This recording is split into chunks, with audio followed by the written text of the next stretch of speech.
Notre pays est atteint par une épidémie d'éoliennes. Pour le bruit, je vais parler de mon territoire, l'Aisne.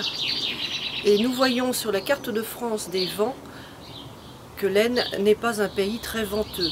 Peut-être pour cela que les installateurs d'éoliennes limitent leur étude sur les vents à des vents d'une intensité ou d'une vitesse inférieure à 10 mètres secondes ou égale à 5 mètres secondes. Or, nous voyons qu'une partie de l'année, même dans l'Aisne, les vitesses des vents dépassent les 10 mètres secondes. Quand il y a beaucoup de vent, il n'est pas toujours facile de prendre des mesures acoustiques parce que le vent interfère auprès du micro et crée des turbulences sonores.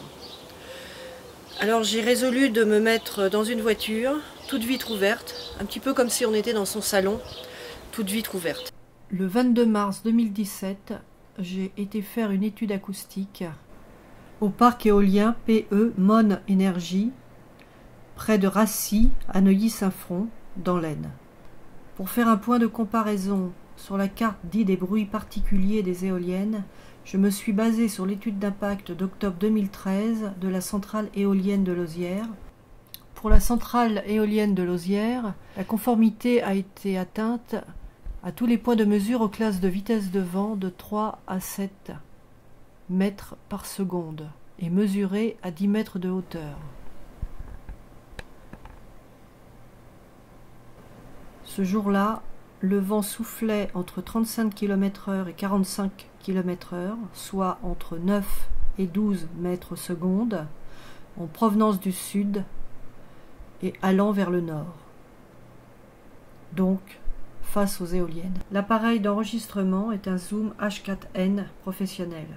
La première mesure s'est faite sous l'éolienne, dans la voiture, toute fenêtre ouverte.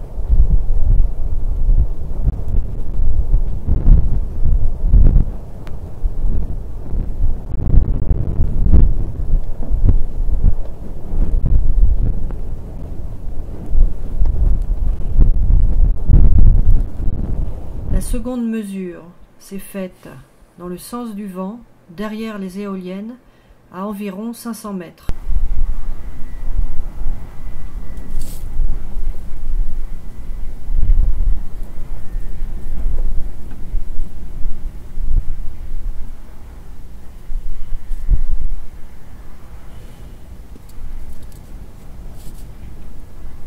La troisième mesure s'est faite devant les éoliennes, à environ 500 mètres.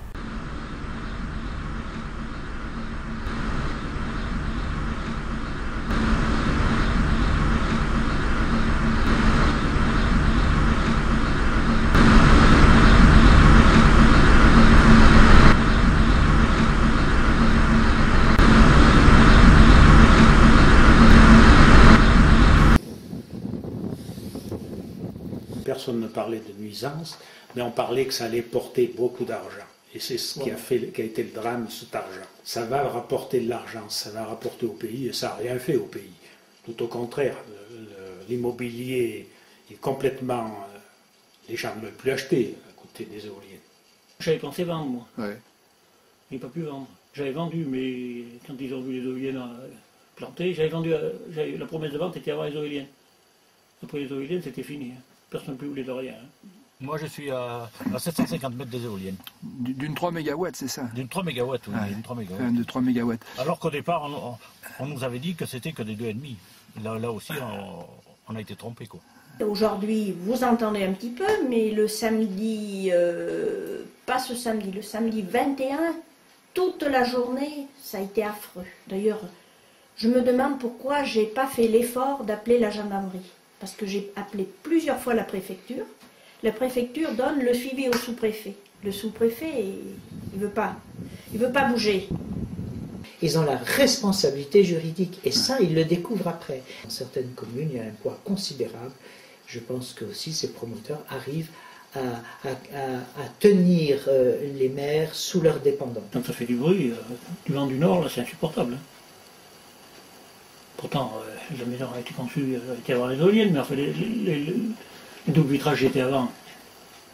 Si vous avez du brouillard, si vous avez de la neige au sol, du givre, les pales givrées par exemple, alors là c'est infernal. Vous les entendez, on dirait le bruit d'un train qui passe, le bruit d'un... c'est carrément infernal et ça c'est à toute distance jusqu'à 1500 mètres. Hein. Chute de vibration, on peut poser la ventouse sur n'importe quoi, sur un carreau, sur la table, sur les lits, sur les armoires, tout vibre. Les bêtes sont plus sujettes que les gens. Moi je parle. Beaucoup plus sensible. Ah oui. Et certains jours, quand elle package à côté, c'est 10% de lait en moins. J'ai eu quelques problèmes avec les bêtes. Et le lait, il est payé un peu Je moins. crois qu'il faut vraiment le dire, partout, on a des gros soupçons d'enveloppe. On a des preuves, enfin, pour nous, associations, parce que les promoteurs ont fait souvent des propositions, des membres d'associations qui ont refusé. En fait, c'est par ceux qui ont refusé les propositions qu'on sait que les propositions sont très fréquentes. Comme toujours. Voilà.